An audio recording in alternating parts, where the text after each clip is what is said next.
Mr. Krent.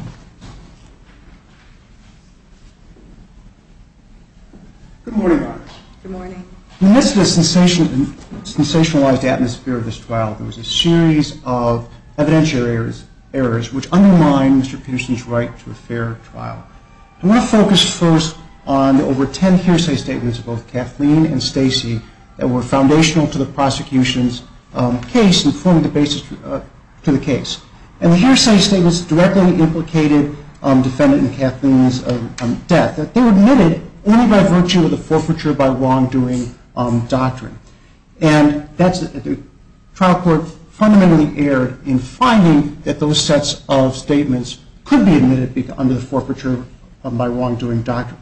And that is because the court evidently agreed with the prosecution's theory that there was a motive for defendant not to go through the divorce trial.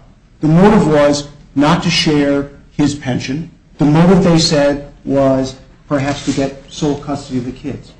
But they never showed any testimony that Kathleen could have given that would have altered the property settlement one way or the other.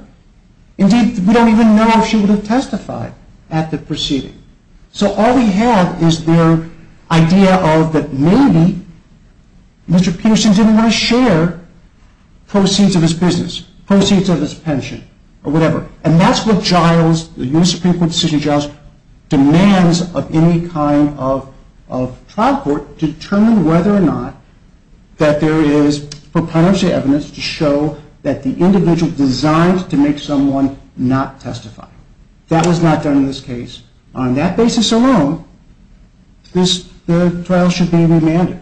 The appeal should be remanded. I'd like to quote a recent case, the name of Jensen out of Wisconsin. Federal court said that the state's evidence of murder, as in this case, quote, was not to prevent her from testifying at a divorce, but to eliminate the need for a divorce. The same thing is true in this case. No specific testimony to this day has ever been founded about hidden assets, Krugerrands, anything like that. Second, I want to turn to the Stacy's comments, also which were allowed in by the forfeiture by wrongdoing doctrine. It is clear that in a preliminary hearing that the court must exclude privileged information.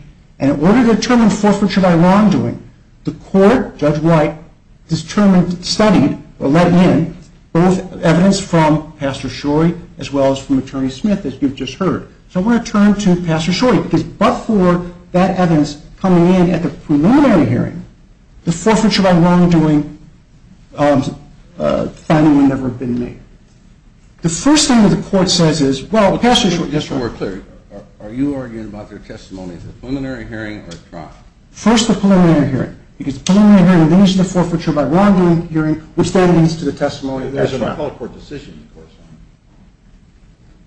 on the earlier matters, isn't there? There's not specifically on the privilege matter. Well, we didn't appeal, Your Honor, right? And there was no kind of cross appeal on an interlocutory appeal. So this is the first time these issues are being aired. And of course, the government has not complained of the fact that we are raising these issues on appeal either. But I mean, this is an appeal from the trial. Correct. Yeah. Well, but the forfeiture by wrongdoing was critical in terms of allowing this information to get into trial. Pastor Shorey was one of the statements that was allowed in a trial because of the forfeiture by wrongdoing determination. And in that case, there was an individual talking to a pastor, promised confidence, and all the requisites of privilege were satisfied. The court said because it's in a coffee shop, you lose privilege. There is no court in the history that has ever held that the place in which a confidence is given is talismanic. We've already ruled on the forfeiture by wrongdoing, correct? You have ruled on the appeal by the state with respect to whether the common law or the statute applies, but you haven't ruled on the question of what the defense said was that the forfeiture by wrongdoing determination was incorrectly assessed by the trial court. And that led to the entry of all these statements by Kathleen and Stacy that were really the foundation of the prosecution's trial. And Pastor Shorey's confidences should have been respected. He promised confidence. He said that his religion promised confidences, and therefore Stacy was expecting confidentiality. But Under the forfeiture by wrong, and I realize that none of these cases that I've looked at with forfeiture by wrongdoing ever deal with these privileges. And wouldn't it be counterintuitive in light of the broad type of evidence that you can bring in under the doctrine of forfeiture by wrongdoing? You prevented this witness from testifying, and then to allow you to say, well, gee, the witness isn't here, so I'm going to raise her privilege and keep this testimony from the pastor or the lawyer from coming in. Does that make any sense to you? Well, Rule 104 of the Illinois Rules of Evidence plainly states that any kind of preliminary evidentiary determination, questions of privilege, unlike any other question of evidence, question of privileges are not to be considered, or anything dealing with privilege.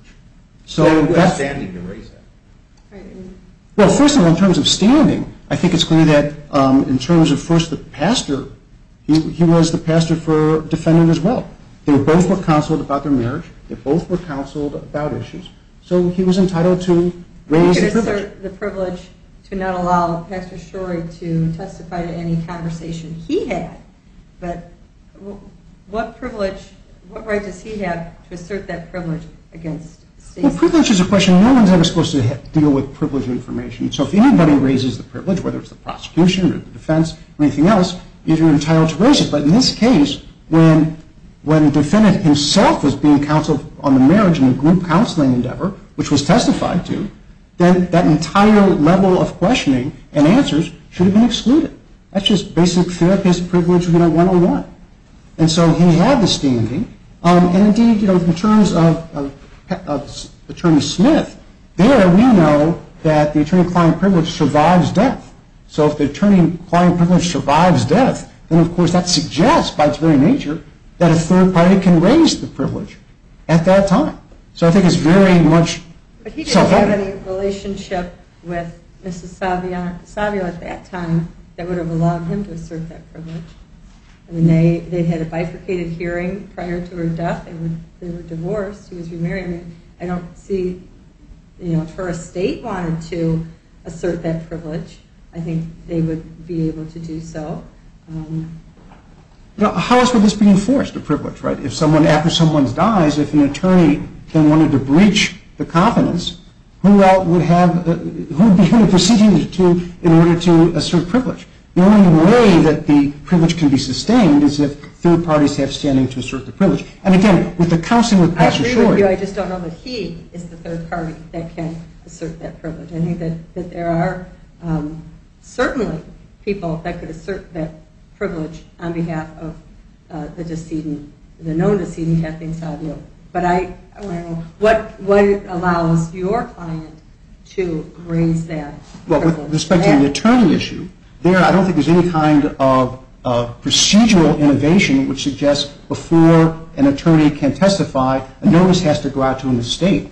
I mean, I've never seen that procedure done, which suggests that the logical person is the person who's affected. And the person who's affected, of course, was my client in this instance. But with Pastor Shorey, Your Honor, it's even simpler.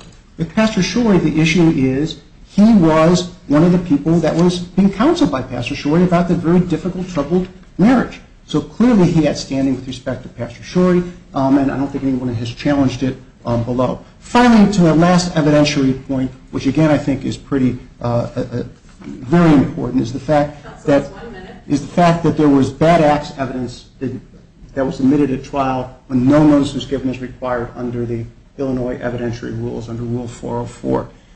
And this incendiary information about a would-be hitman was first brought up for the first time in an opening argument.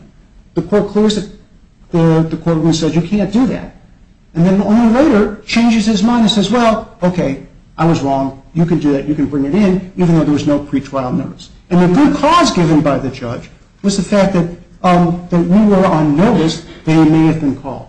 Well, the judge himself had said don't, and admonished the jury not to listen to what was being said, and had told the prosecution not to bring it up. So, of course, the defense were not anticipating that later on in the trial that this evidence would get in about the would-be hitman, and indeed couldn't make their opening statement to prepare for the testimony, couldn't cross-examine other witnesses to prepare for this testimony.